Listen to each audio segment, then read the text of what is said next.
Indian Assistant Professor in Industry, Master Concept in Indian Technology.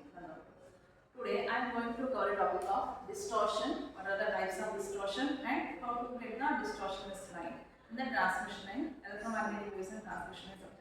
First of all, what is a distortion? Generally, here we are discussing about the distortion in the transmission lines, right? So what is the distortion? Distortion is if I have a transmission line like this.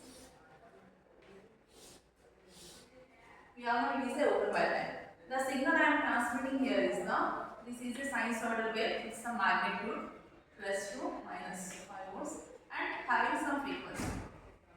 Right? Now, if this signal I am sending from the source to the receiver. If the received waveform is not exact replica, that is the minus 5 to plus 5 with the same frequency, then we call it as the distortion occurred. So, what is meant by distortion is in a transmission line, if the input waveform and the received waveform are not exact replica, then we call it as the transmission line consisting of the distortion. Now, in the transmission lines, we have two types of the distortion. First one is the frequency distortion.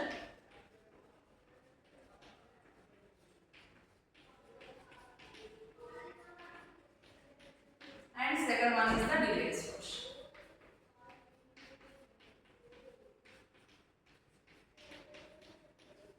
Now let's see what is the frequency distortion.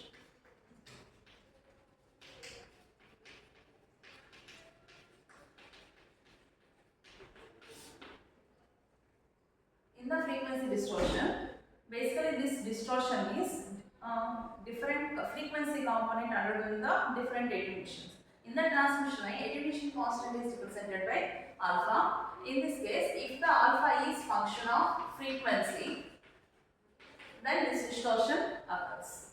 Generally, transmission, any waveform consisting of multiple frequencies. If I am saying this is a frequency, if this is a sinusoidal frequency f, it consisting of f, 2f, there will be some multiple components of the frequency component in this one signal, right? So, if all the frequencies are undergoing the same attenuation, then we can amplify at the end of the transmission line. Then we can say it doesn't have any distortion. But if the transmission line, the frequency components are undergoing different attenuation, that is, F1 frequency component is undergoing alpha 1 attenuation, F2 frequency component is undergoing alpha 2, similar up to Fn frequency is undergoing alpha n attenuation. So at the receiving end, we cannot amplify with the average or individual values. So this type of distortion is nothing but the frequency distortion. Where the reason for this frequency distortion is the attenuation constant is function of frequency. Now what is the expression for alpha? In the transmission lines, alpha expression is alpha equal to 1 by root 2 root of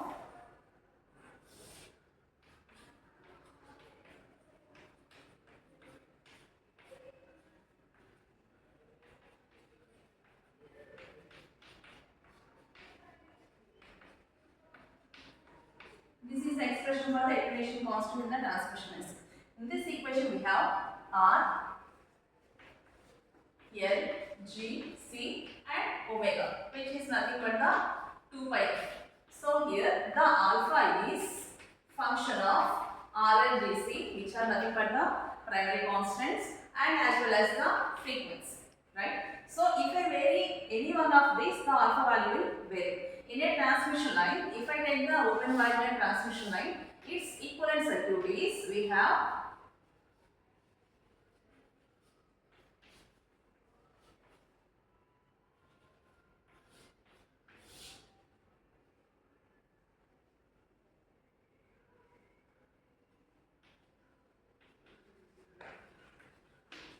this is the equivalent circuit of a transmission line, right?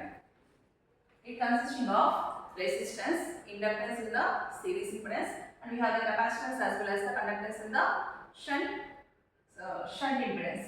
So these values are constant for a given transmission line. So the R and G are constant. So, but here I am saying the waveform consisting of multiple frequencies, right? Here alpha is finally is a function of frequency. Now the reason for the frequency distortion is alpha is function of frequency. Now how to avoid it? So in order to make the transmission line frequency distortionless transmission line, The condition is, obviously we have to make sure the attenuation constant is not function of frequency. So by making sure the alpha is not function of frequency, we can avoid the frequency distortion. So is it clear up to this? Here, what is frequency distortion? Frequency distortion is the attenuation constant is function of frequency, where different frequency components are undergoing the different attenuations. So in order to avoid this distortion, we have to make sure the alpha is independent of frequency, so that all the frequencies undergo the same attenuation. Right? This is about the frequency distortion. Now, let's see how to avoid this one.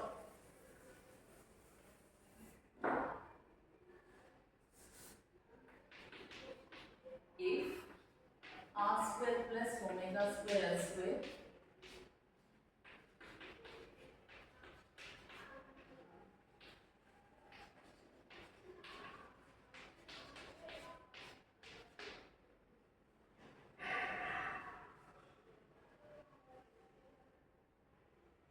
if these two components are equal, then alpha will be independent of frequency. So let's solve this one.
Here, if r square plus omega square L square into g square plus omega square c square, that is the first term, equal to rg plus omega square L c whole square, by expanding these two terms and cancelling the similar terms, we will obtain this equation.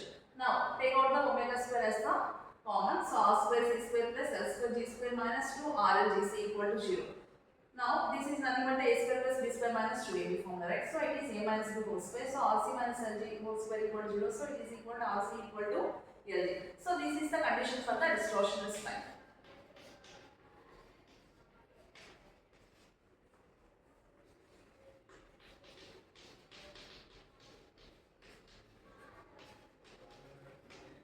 Now let's see, by substituting this term with the rg plus omega square L into c square, we will get the alpha value independent of frequency or not.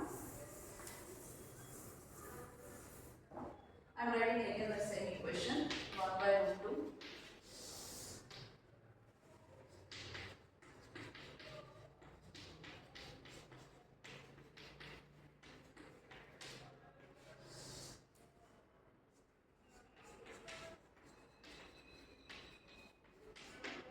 I have written the same equation, right? So what I am saying here, if I substitute the first term with this rg plus omega square L c whole square, you will get the distortionless line. That means alpha is independent of frequency, right? So let's substitute that equation. So here we must substitute rg plus omega square L c. Root of whole square will get cancelled. Rg minus omega square L c. Here the omega square term will be cancelled. Here we will have 1 by root 2, 2 root rg. We will get the root r into g. So finally we obtain alpha equal to r into g. Here if we observe, alpha equation doesn't consist of the omega frequency component. That means alpha is completely independent of frequency, or it is not function of frequency.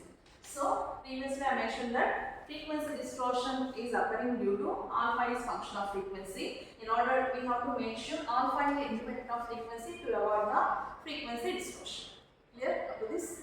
Next, this is regarding the first distortion, right? Next, the second one is the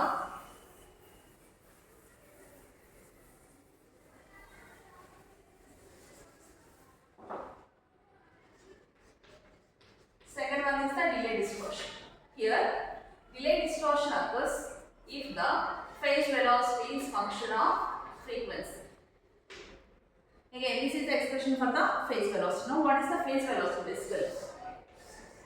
Phase velocity means it is the velocity with which the wave propagates in the free space and in the transmission line. So, again we will take the same transmission line. Again, I have the similar sinusoidal waveform. If we have the delay distortion, instead of getting the similar waveform, I will get the phase delay distortion like this. Here, the signal will be expanded like this. So, the input waveform is consisting of, let it be 1 millisecond as the time period. Here it will be greater than 1 millisecond. The reason for this one is, again here, velocity is, here the omega is nothing but the 2 pi f, right? 2 pi f by, again beta we have consisting of function of frequency. So finally it is making velocity as a function of frequency. Again the similar concept. So the input waveform consisting of the different components f1, f2 up to fn, and f1 frequency, for the f1 frequency we will get different phase velocity, for the f2 frequency we will get a different velocity, and so on. So different frequencies are undergoing the different velocities. So all the frequency components are not traveling with the same velocity. That means the fastest component will reach the receiver fastly, and the the different frequency components, right? So one of the frequencies will reach slowly and another frequency will reach fastly. So overall the signal will be expanded like this. Now what is the solution for this one? Again we have to make sure frequency independent of, velocity independent of frequency. Just like previously we make sure alpha is independent of frequency, right? Similarly we have to here make sure velocity is independent of frequency. But it is not possible because in this is the standard equation for the velocity which consisting of omega. We cannot eliminate that omega. So here the alternative for this one is we will make sure omega constant multiplied by frequency. So we will make sure beta, in the denominator we have beta, right? If I make sure the beta is constant multiplied by omega, then the velocity Vp equal to, in the numerator we will have omega. If I make sure the beta is constant multiplied by omega, then the omega will get cancelled and we will get the constant. So in this case the velocity will be independent of frequency. So here, in order to make sure velocity independent of frequency, we have to make sure beta is constant multiplied by frequency. Again for this case also the derivation is same. If the first term is equal to Rg plus omega square LC whole square, we will get the condition for the distortionless line. Now we will apply the same condition for the beta.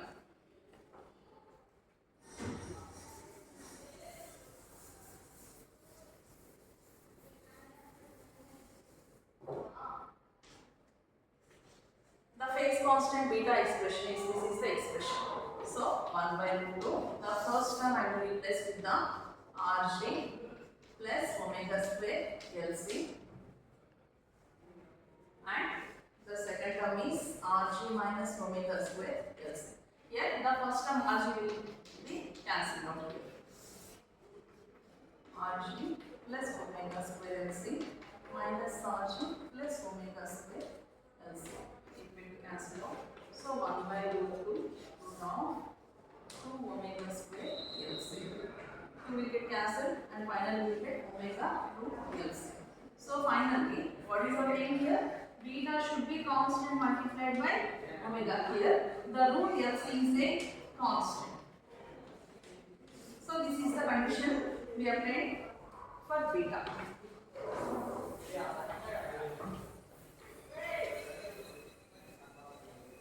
Now let's substitute this beta in the velocity.